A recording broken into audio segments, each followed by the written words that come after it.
Welcome to the podcast. Like every week, we're looking at some of the most interesting and significant news stories from all around the world. This week, we're going to talk about the ongoing conflict in Myanmar, the ship that has been blocking the Suez Canal for 6 days, and an experiment for COVID-secure concerts in Barcelona. Let's get started. At least 114 people were killed in Myanmar on Saturday, the deadliest day so far since the military coup seized power in the country. Among the civilians murdered are children as young as 5 years old. Saturday was Armed Forces Day in the Southeast Asian country, and large pro-democracy demonstrations were held despite the warnings from state media that protesters risked being shot. The security forces cracked down on largely peaceful participants, resulting in the worst bloodshed since the start of the conflict. On Sunday, soldiers opened fire on mourners attending the funeral of one of the victims of the previous day. This time, there were no reports of casualties. The European Union Foreign Policy Chief Josep Borrell said Saturday became a day of horror and shame, while US President Joe Biden called the events absolutely outrageous.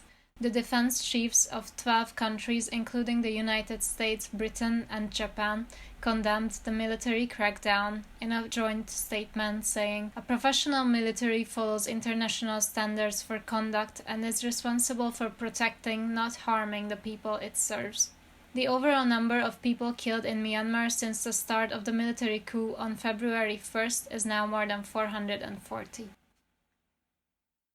The Ever Given container ship that has been stuck in the Suez Canal has been partially freed from the shoreline. The 400-meter-long megaship has been stuck for almost a week, blocking the Suez Canal completely. The canal separates Africa from the Middle East and Asia and provides the shortest link between Asia and Europe. It is one of the world's busiest trade routes. About 12% of total global trade moves through it. The Japanese-owned Ever Given got stuck in the canal because of a lack of ability to steer the ship amid high winds and a dust storm.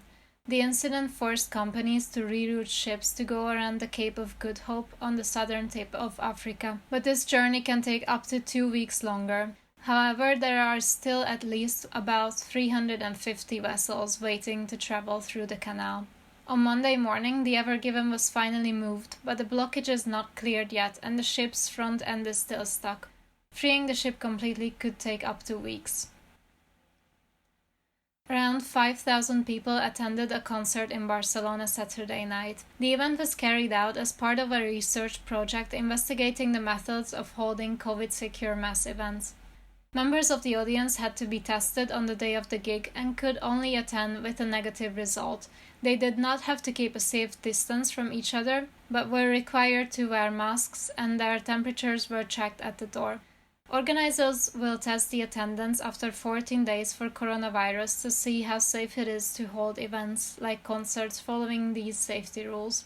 Last week, a similar experiment was carried out in the Netherlands, where they had a 2-day music festival for people who showed proof of a negative COVID test. The European music industry has suffered greatly from the restrictions during the pandemic. 76% of its income was lost in 2020, according to a study by Spain's Music Federation. That's it for the podcast this week. Keep listening, we'll be back next week.